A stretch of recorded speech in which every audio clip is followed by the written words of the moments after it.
Minecraft Legends, the story where villagers have rounded heads, you what? So you know how in all of those early Minecraft music videos they had the Nether as the main enemy of it? Well, what if that was a high production video game? Yeah, that's pretty much the story of Minecraft's new spin-off game, Minecraft Legends. What do we know about this game? Well...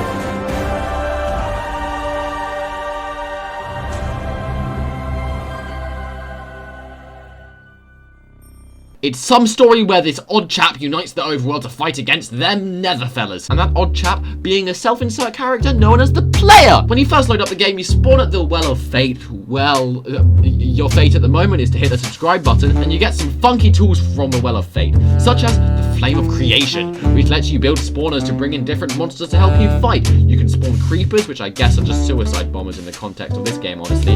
You have some stone cutter golems, some plank golems. Shame we still only have one golem in Minecraft Vanilla. That could have changed if the audience had some sort of actual thought process behind their mob votes. Plank golems, I think, hold arrows and stuff. I'm not too sure. And the stone cutter golems just look like worse, tough golems. The other item you get slid into your inventory is this banner thing, which is the icon the player has the entire time, where you recruit the chaps from the overworld into your group of mates, which you can then chuck around like Pokemon to help fight. Use it around literally any monster and it will follow you mindlessly into battle.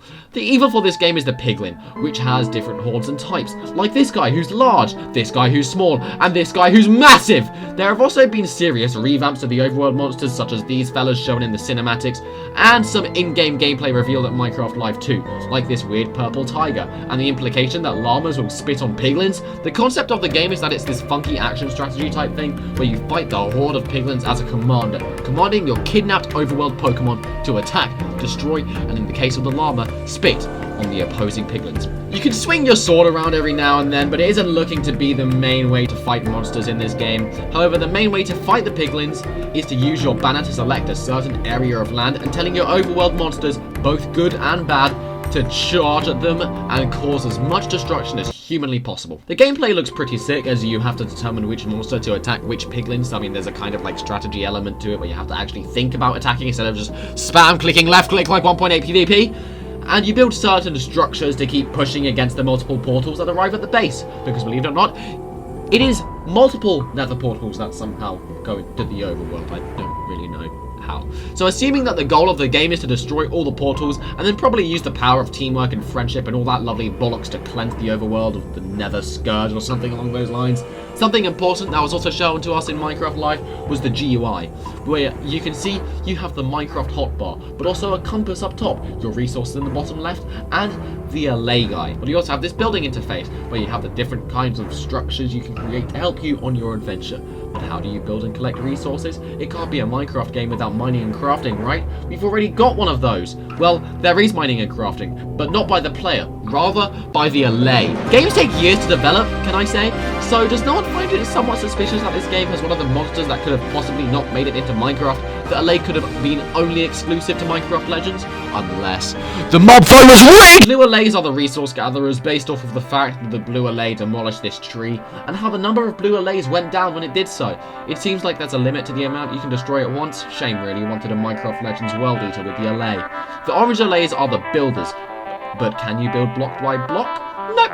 Instead, you switch to this building menu and get the Allays to build pre-built structures for you to be able to traverse the world properly. Would be kinda hype if you got the orange Allays in the base game as well, Mojang, just saying. Allays also store their resources in these Allay chests scattered throughout the world, which is pretty much just scattered loot. So this means that the Allay helps you to gather materials and place them around for you. So they're a lot more useful than their in-game counterpart, which would really make MatPat happy about his Allay theory. While at this Well of Fate, by the way, yes, this is right, we have yet to even move off of, say, the main mechanics of the game. You are introduced to these odd chaps known as the hosts. The hosts of what? The server? The party? This channel? No, they're actually the hosts of some funky mind stuff. The tall four-eyed chap is Foresight. How could they not be? They have 4 eyes.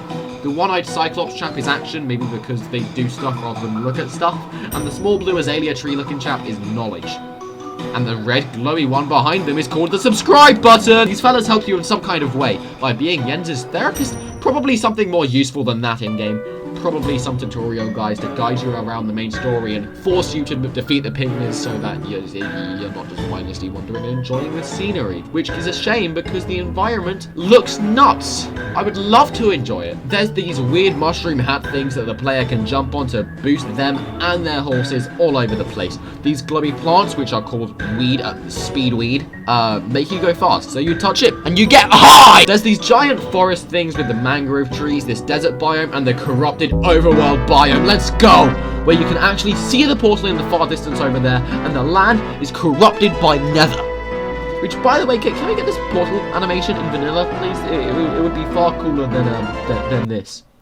Which is why, once again, Mojang are proving how Minecraft could be so much more through their spin-off games. But no, instead we get new default skins. However, while this is all we know about Minecraft Legends, is it looking to be a somewhat of a decent Minecraft spin-off? With what we've seen at the moment, not particularly. I'm not sure how I feel about the host characters, and while the concept of this action strategy game is great, more would need to be shown to get me truly hyped for it. I'm happy with what's been shown so far, and I'm truly excited to see where Mojang takes the game.